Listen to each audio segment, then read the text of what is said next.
Hey there, this is David Drury, and you're listening to Not That Kind of Christian. This is where we take on tough topics with heart, humor, and hope, and where we try to make sense of faith in everyday life, and we enjoy doing it every time. Thanks for coming back. Today we are reflecting on the dream of living and working abroad, which a lot of people have. I've heard statistics of a huge percentage of people now wanting to, at some point, work and live abroad. And usually when people talk about maybe being a digital nomad or moving to Europe or something like that, they paint a picture of like endless coffee shop time and historic architecture and something more like a permanent vacation. They really focus on the freedom and maybe not the friction involved in what that looks like. And because of that, a lot of people flame out, or they maybe don't even have a good influence on where they go. And they're kind of expats we don't want to have more of out there in the world. And they kind of ignore the hard part of actually rooting a family in a foreign culture and the spiritual weight part of it for those of us who are disciple makers in a place where you're always an outsider. But my guest today is not that kind of Christian. He didn't just move to Croatia for the scenery. He moved to build a life and a business that serves a bigger purpose. Wes Dean is the founder of Motion Media in the States and the owner of Creative Harbor in Croatia. He also is a global marketplace multiplier who is navigating the challenge of doing life in Europe with a young family of 5 while building redemptive relationships in a new land. So let's get into it with Wes. He's a good friend of mine, and I've connected with him and learned from him so much through the years. Welcome to the pod, Wes. How are you doing? Thanks so much, Dave. It's great to be here. Well, I'd love to hear, I know a lot of your background, but I know most of our listeners will not necessarily know where you're coming from. So talk a little bit about your background and your work, what you've done, what Motion was in those years, and maybe some of your wife's background before this move to Croatia. Oh, sounds good. So, Beth said, my background has been in video really for the last, 15 years. Just when I was in school, I loved filming. I loved photography, was constantly doing those things. And so, I didn't initially think I was going to be in a career involving media so much. I actually studied minor in economics, intercultural studies major, and national relations. But I just found myself loving the process of filming, doing video work. And then as I was approaching my senior year, I didn't particularly have a job, but I just noticed that people started paying me to film. And so I was like, wait, this is a job? Like people will actually pay me to produce videos for them.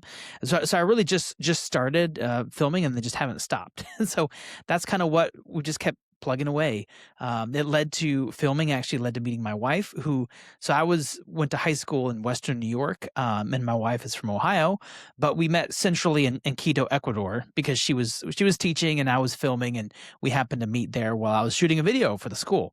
And so I think filming actually connected me with my wife, Rachel, and has led us to just continuing to do that. So we eventually did get married, moved down to Ecuador. We lived there for 2 years. So that was kind of the start of they say, if you don't live abroad at some point, by the time you're like shortly after, whether college or university, it becomes a lot harder, I think, to make that transition if you've never done something before, a little bit before. And so we did spend a few years, but then moved back to the States. We're relocated to Northern Virginia, just outside of D.C. It could be 20 minutes or an hour and 20 minutes, depending on what time of day from DC itself.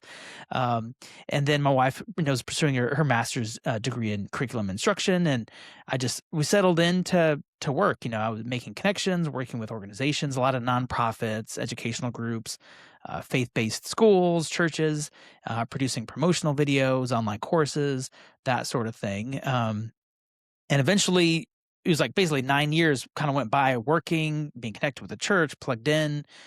Really liked it. And we have 3 kids. And so we had them about 2 years apart. And so, I mean, you kind of get in that phase of life, and life's kind of blurry. I think there's some years where it's very vague just because you're not sleeping as much, and your brain is learning so many new things about being a parent that I think things just kind of blur through.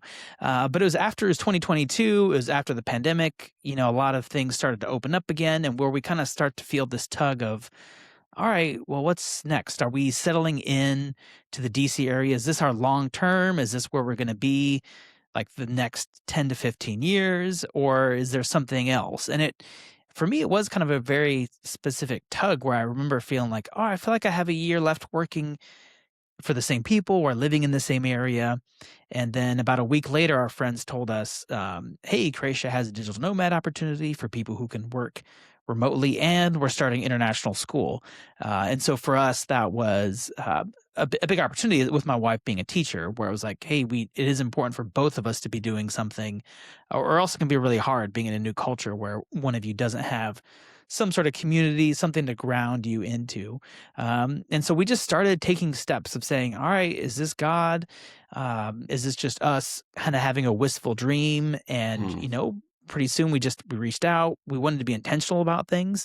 We had just gone abroad, and we know that if you just go for the sake of living abroad, it can be kind of hard to be engaged with ministry. It can just be easy to enjoy life, but not do the intentional work of plugging in with disciple making, plugging in with as a part of something bigger. And so we found that with Croatia. So first of all, I had been to Croatia as a student, as a freshman student, had done a program through Houghton. So I knew that I would enjoy living in Croatia. But there also was that church connection too, as well, where there were missionaries who were working here, and we had friend connections. So it's really hard to just kind of plop yourself down on a map and show up somewhere. But when there's something bigger to be a part of, that's where it's really worth it. And Wonderful. so for us, that's kind of how we ended up being. Now it'll be 4 years this summer that we'll have been in Croatia. Wonderful. Well, you mentioned that you've got the three kids, a boy and two girls. And, for those of us that get stressed out just taking three kids to the grocery store, right, in our hometown, what's the reality of of school, of getting groceries, of visas and taxes and housing and just figuring out living in a place like that? I mean, you talked a bit about the career and how you'll do that. We'll get into that in a minute, but just the living part and why that's an important part of the learning journey of living abroad. A lot of times people have this dream of what we do at it, and a vacation is very different than actually living somewhere. And a missions trip is very different than living somewhere.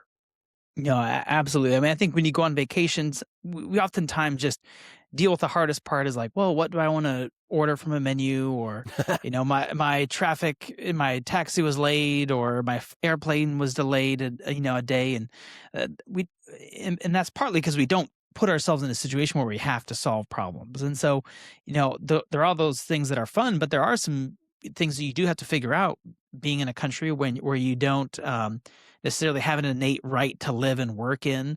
It is hard. It takes time. Since being here, now, I did come in a digital nomad visa, which allowed me to very clear, hey, if you can work remotely, you can live here. You don't have to necessarily pay taxes while you're a digital nomad in that country.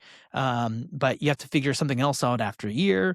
And the laws changed. I mean, in Croatia, the laws do change about every year. And so they're constantly trying to address loopholes and fix things and change the requirements.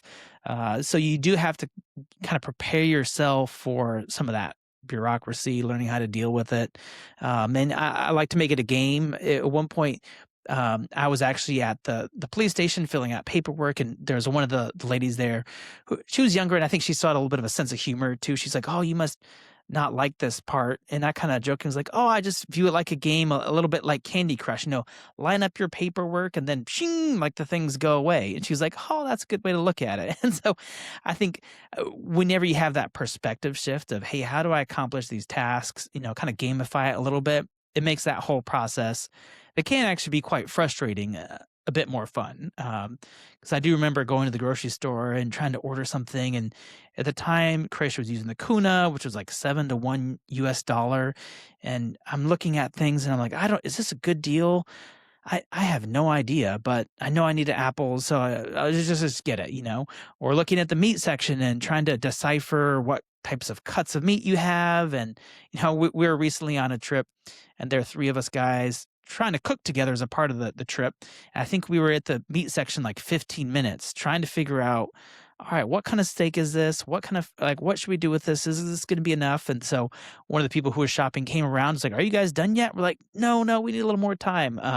All that stuff takes time, and it's mentally draining, but it is so rewarding when you do accomplish some of those things. When you, get get your visa, when you successfully figure out how to do something like change a toilet lid, which the plumbing system is just completely different in Croatia in terms of if you actually need to fix something, just things are very different. But those are so rewarding when you can accomplish some of those things in another country. But it's hard at first, and so it's not the walk in the park. It's not a piece of cake like some things are, and so it takes that intentional discipline of saying, "Hey, let me plug in, let me learn how to be a part of a culture." Yeah, it kind of reminds me, people talk about adulting and figuring out how to do things, when they're in their 20s that they didn't have to do when they were living in their parents' home. And in a way, it's sort of like a second adulting.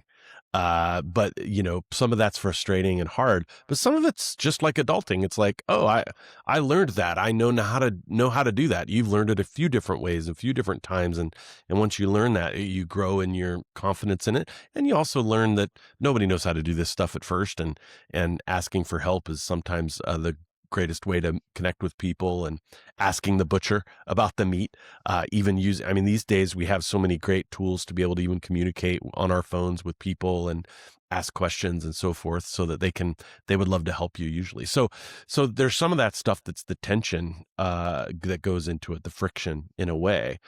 But talk about Croatia. What do you love about Croatia? What do you love about living there? You had this draw, you were unmoored as a family from living near DC, and then you chose to live in Croatia. What has been in a way why it drew you there? And beyond even, some of that's the culture, not just the fact that there was a school there and you could do a digital nomad visa. What about it has been good for your kids and good for even raising your family there, as opposed to raising them in the States, like so many people would assume you would have done the rest of your life?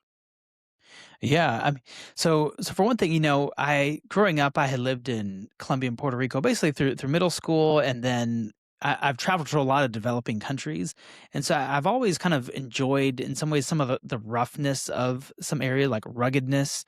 And Croatia just has this really interesting mix of, they did have a conflict in the early '90s. I mean, they're well past that. It's an incredibly safe place now, but I was just kind of drawn to some of that roughness of the terrain. Like the small roads. In some places they're still building their sewer system out, and so there is kind of this ruggedness that I think has Hmm. attracted me to it. That's where some things are just a little bit harder.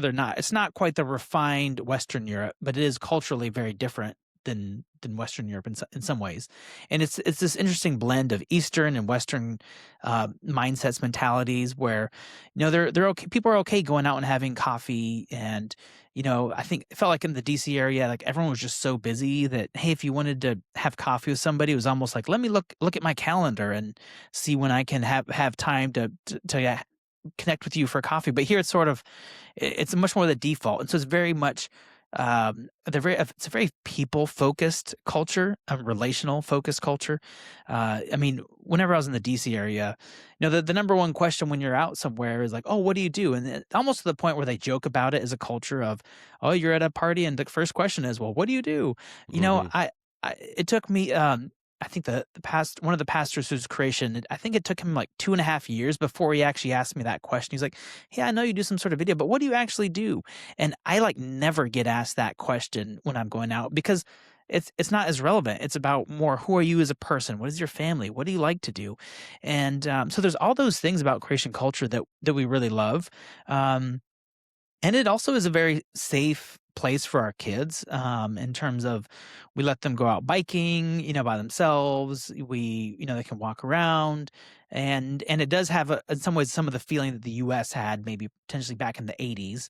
I mean, in some ways, some of the safety stuff can feel a little bit like the '80s in terms of lack of guardrails in certain places. But our kids have learned to be responsible and do things, be careful, and they, when they're young, they do kind of might get a few scrapes, but that happens anywhere. And so there Right. have really just been, I think, so many things about the culture that it really helps if you can love a people and a culture, and for you to be able to stay there. Because there are a lot of people who come through Croatia, come through, experience it, love it for 1 or 2 weeks, and then leave.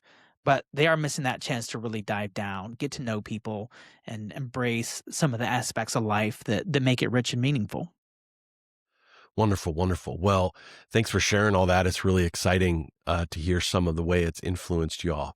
I do want to take a moment here and mention one of our sponsors.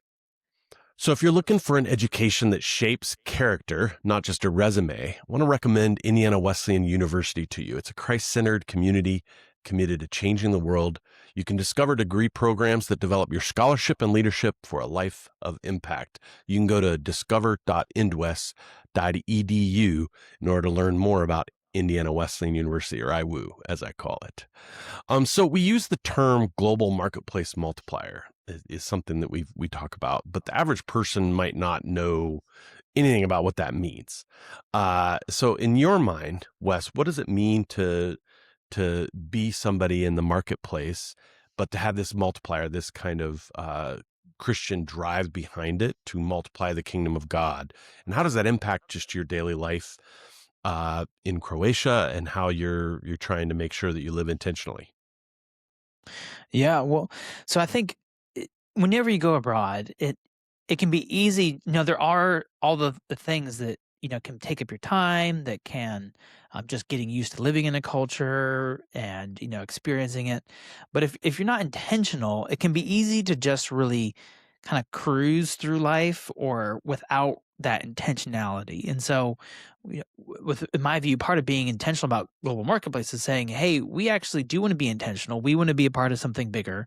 We want to commit to walking alongside, whether it's other missionaries, other people, other local church leaders. How can we support them? How can we not just be participants or attendees, but how can we be some of the best volunteers? How can we help be committed to things like small groups or being a part of conversations where you're having questions about God and being plugged in?" And so for us, it's not so much, "Hey, can we go and enjoy living in Croatia?" It's, "Hey, how can we go and be intentional about connecting with people, building relationships, having some spiritual conversations?" And, it does take time to figure out, how do you bring some of these things up? What does that look like? How do people know who you are and when to bring things up? But it's being intentional about moving in that direction over time. That for Mm. me, I think is the biggest thing, because it's when we were first looking at Croatia, that was one of the questions we asked, is like, well, how much impact can we have? Like, is it a year? Because when we first came, it was just a year commitment. And we'd asked what a person who's a mentor, like, well, how long, what can you actually accomplish in a year? And he's like, well, honestly, the first year is just figuring out, can you live in a country? And then, you might start by year 5 or 10, really having an impact. And so that helped us have a little bit of that longer term vision. But just saying, hey, we want to go, we want to be intentional about what God's doing. And in some cases, God needs to do work in our lives first before he can really have an Mm. impact in other people. And I think that's something that whenever we go on a trip, oftentimes I think, especially the church in the States, whenever we go on a trip, it's often we kind of pitch it as, how are you going to help other people? Mm. Is how we do it. But in many cases, what people find when they do a trip is their lives that have been impacted the most. And so it's really about that intentionality of, hey, what does God want to teach us? I've had conversations with people who've been here, and they'll sometimes say, hey, the first 2 years, God just needed to do a lot of work in my life first and learn, how do I depend on God, before I was in a spot where I could help other people, where I could be a light. And so I think it's really just that intentionality, though, of saying, let's keep going down this path, becoming more like Christ and trying to shine his light to those who are around us. Yeah. So what, you've had a lot of this experience, and now you've even led some trips for other people, and you've just come off of one and have another one coming up. So what tips do you have for those that are thinking maybe of living abroad? They've wondered maybe they could do that at some point, whether they're just starting out, or maybe they have a mid-career change they want to try to make happen. Or even they're towards the end of their career and they're like, well, maybe this is a part of my last lap, or even my retirement years. And what tips would you have for them, or even those that maybe are going on a trip or are thinking about a shorter term trip where they're wanting to maybe get their feet wet and explore more? What tips would you have in just pursuing that journey and posturing it in a way, having the right posture, I suppose, that you would characterize going into it? Yeah. So a lot of times people look at this huge task. I mean, so I don't want to oversimplify the idea that moving abroad with a family, it's a lot of work. It can be a lot of work. It can be daunting. It can be more work than you imagine. But the biggest thing is we can find the next step that we can do and identify ways of taking smaller steps to get there, break it down into chunks that it becomes a lot easier. And so for us, the idea of, hey, can I work abroad, we'd answered that question earlier when it was back in 2016. My wife and I, we went back to Ecuador with a toddler at the time for close to a month. And we wanted to see, hey, can we live and work? What does this look like? Can we do this for a month? And the answer, hey, it worked that time. I think I worked maybe 2 out of the weeks. Our church was having a team that did a mission trip down there that was part of did a bunch of things. And so we kind of combined it with a mix, but we did that small step. And so I think the important part is to say, you can almost do anything for 1 to 2 weeks, but at that point, it's Right. still you're kind of in vacation mode to a certain extent. And so that question is, can you make something happen for a month or a month and a half? Then you really start to settle down into your normal rhythms of life. So that's what I'd recommend is, if you have a job that lets you work remotely, could you do it up to like 30 days, a little under? Some people might have work obligations or work issues where they can go on a trip, but their employer might get annoyed with them if they're gone for multiple months. But hey, do a month, do a 29 days. Can you do that and make it happen? And that will just give you the confidence to try it out, or do like a 2-week trip that's intentional about living and not just experiencing a vacation for that whole time, but actually doing ministry, settling into life grooves, and taking step at a time. Yeah, I know. I got my feet wet doing that a couple years ago in living in Istanbul for a brief period, but it was not a vacation and it wasn't a missions trip. It was move into an apartment, go grocery shopping for myself, make my own meals. I certainly didn't do a lot of things, and I had friends and colleagues that were helping me out while I was there doing a lot of things that showed me the ropes. But even they were kind of had a bit of the attitude like it'd be good for you to figure out some of these things even on your own, even though we could show you. And so I know for me, that was really helpful in trying to experience a little of exactly what you're talking about, Wes, of just like, can I do that? Breaking it down into smaller chunks. I actually went and then left for a while because I had to leave for my visa and then came back again for that. I was thinking of that a minute ago when you were talking about the rules changing because they actually changed the visa rules while I was there. So I went in under one presumption, and when I left, they said, no, you actually broke our rules. So technically, I was an undocumented immigrant in Turkey, so I have a lot more because they changed the rules, just like America has changed a lot of rules recently too. So these kind of rules change, and you roll with them and adapt and play the game and figure out what is the next step you need to take. Luckily, I have that American passport, which really helps in most every place. But for a family that might be, feeling a tug like you've talked about, and they can relate to you, because a lot of people think, oh, I could do that before I have kids, but now that I have kids, I couldn't do that. Or they think, boy, I could have done that, but now my kids are in high school or whatever. But, you've done it right when your kids were, really blossoming and probably getting involved in all sorts of school stuff when you moved there. Um, what would you say for someone that's worried about maybe their kids' stability or maybe their own career? What would you say to someone to encourage them to even explore it a little bit, and not make assumptions that they can't do it? Yeah, I mean, that is a good question. The biggest thing for me is thinking through, what do you really want life to look like, and what do you want your kids' lives to look like? Will it be hard for them to leave? And I think part of it too depends on what stage of life. I mean, if you're in the thick of high school, and someone's a senior in high school, would I say leave at that point? That might be kind of hard. Maybe that's what God's calling you to do. But I find that especially early on, if you're anywhere in middle school, elementary school, maybe early high school, I've seen people do the transitions, but just the important part is making sure that you as a family are grounded and solid Mm, in Christ, and that you have a solid, healthy relationship.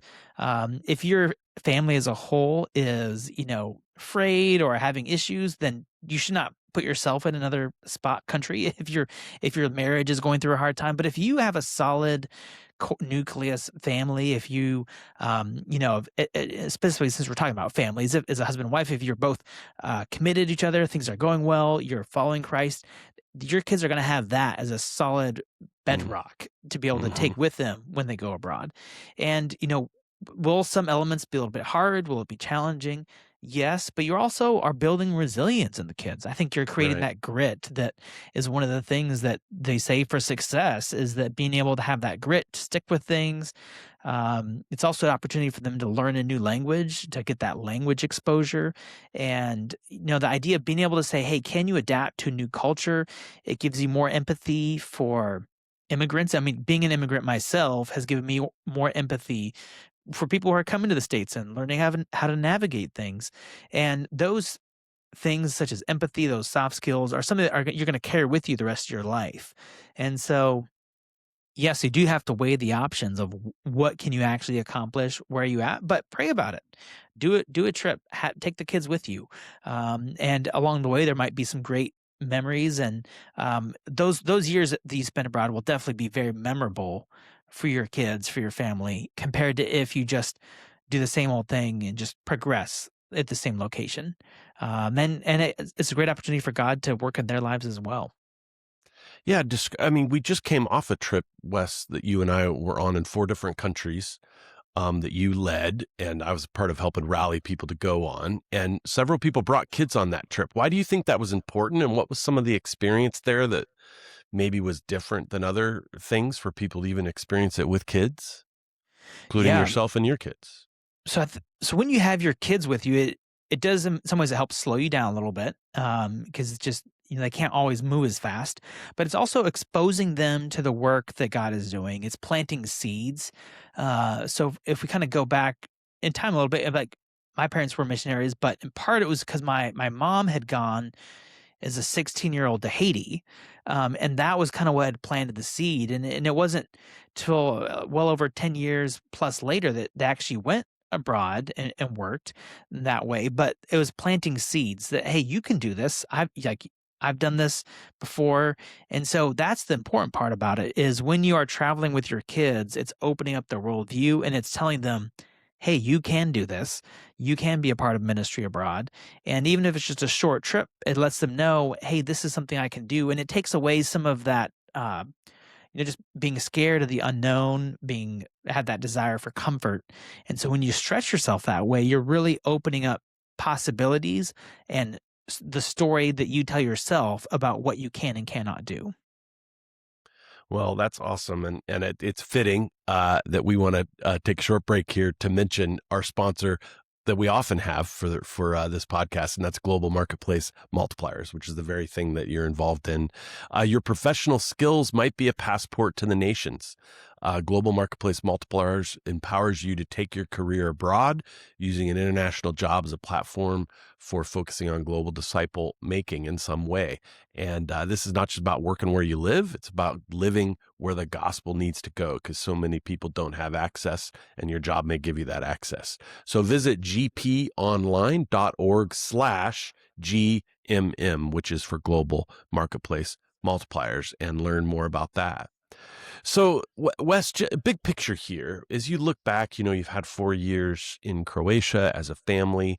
You anticipate more. You had a brief season back in the States here for some holidays and regrouping and changing a bunch of technical stuff back in the States to get your life settled here, and change your licenses and so forth. But then you re-upped and we're like, okay, we're going back and re-engaging in Croatia. So you've probably had a moment to sort of regroup and say, okay, how is this going? What is this doing for us? This is not an insignificant amount of time of our lives. It's a major part of the story of your kids, for instance. When they go off to college or something someday, or meet the person they're going to marry, this is a big part of their story. They will tell about who they are and what their life was like growing up. Especially for your littlest ones, it's most of what they remember. So what has changed your perspective on life in general, on parenting, on even the church and in America, living abroad like this as an intentional Christian? That is a good question. y- I think one of the things that being, come being a Christian in Croatia is that it has reinforced that idea that, no, you're not, because in some ways, especially if you live in the Bible Belt, being a Christian, attending a church, it's just there's all this like infrastructure there. There's a very large, you get a lot of large churches where it's just it because there's that history. It's already very established. But in Croatia, coming from basically, it is a very heavily Catholic country. But if you're not Catholic, you're basically kind of a sect. Like everyone who's not a Catholic is belongs to a sect, and so it's Mm, kind of helps you think through some of those things of, all right, how do I live my faith out? What is it like being in an area where you're not just kind of like faith is accepted, or you're kind of viewed a little bit weird, a little bit different, if you're not part of your core identity. But it's also helped me think through what are those aspects of my Christian identity that maybe have gotten intermingled with my view as an American, and where does there need to be a healthy, and those are two identities. I am a Christian, I am an American, but in what ways has my faith and my national identity, has it maybe mingled in ways that aren't healthy? Like where should there be better separation between the two? And it's helped me open up a worldview where I can think critically about myself and ask questions mm, about myself, like be more reflective about myself, the views I hold, and about my country, how we do church, what faith looks like in the US. And so, being in a country like Croatia where, there's been a lot of divisions in the past, whether it's, I mean, Croatia did go through a civil war, really, basically in the '90s when Yugoslavia broke up, and in some ways, some of that distrust that's created has existed and continued even to this day amongst mm. even the few evangelical churches that are here. Things are getting better, but there have been some of that history of hurt that's happened, and but by engaging, it's really forced me to ask good questions about myself, my faith, and as a part of my kids, I think they're learning. I mean, I would love it if they were going to this like huge youth group with like all these facilities and stuff, but no, it's a smaller group, a much smaller group, and you start to value individual relationships more because it's Mm, not like you just have this huge set of options to choose yeah. from of like, oh, my kids could choose from 20 different Christian friends or 50 Christian friends in youth group. It's like, no, would they have a few ones? And so it forces you to rely and trust and invest in those relationships more as a result of not having so many options. Yeah, that is one thing that we have a plethora of options oftentimes in the States, in most places at least. Well, I could say I really admire you and your wife and your kids. I really like them and have spent a good amount of time with them and love seeing how they're growing up and the way they've been influenced by it all. So, in your view, what would be some of your hope for your family for the future, and maybe some of your hope for the future of Christians in Croatia and beyond? Yeah. So for the next stage of our lives, we are actually in the middle. That transition that I talked about, it is still happening. I mean, even just yesterday, we were looking at school options and trying to figure some things out. So we still have a few things that we ourselves are still figuring out. And I think that's one of the things that you just have to be when you are abroad or working abroad, is that you do have to just your level of tolerance for unknown, for the unexpected. You just have to increase your tolerance ability for some of those things, uh, just because there's a lot more unknown factors. But the more that you do that, I think it's in some ways like a muscle. The more you work out your muscle of tolerance, the stronger you get, the more resilient you get. And For sure. so that's one of the things that I hope that we're able to pass on to our kids. But also I'm hopeful that the church in Croatia would, be able to come together, but also at the same time start to look out. Bosnia is a neighboring country, very close to us in Croatia. And I would love to see the churches here start to reach out more in building relationships and not just focused internally, but looking out. Because I think when you start to look out and not just focus on your own survival, that's when you really grow the most. Because you're not just gazing inwardly, but you're coming together with other people, with other churches, and saying, how can we partner and work in Bosnia together as a collective group?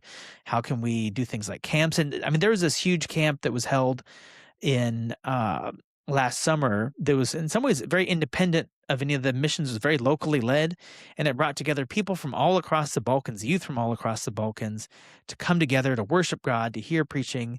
And it was really cool to see that happening kind of independent of some of these big external groups. And so I think in many ways, what we want to see is happening with local leaders, with, we know people who've been here 30 years working, and the kids of the people that they minister to are now leaders in the church stepping up.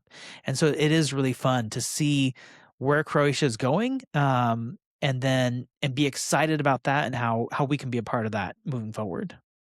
Wonderful. Wonderful. Well, I'm so grateful to have you on the pod today, Wes. I really do love hearing some of what you're doing and sharing some of the harder tensions and some of the beautiful parts of the journey. And really grateful for the way you're influencing things there in Croatia and beyond with your company, with both of your companies, I should say, there in Croatia and also in the States.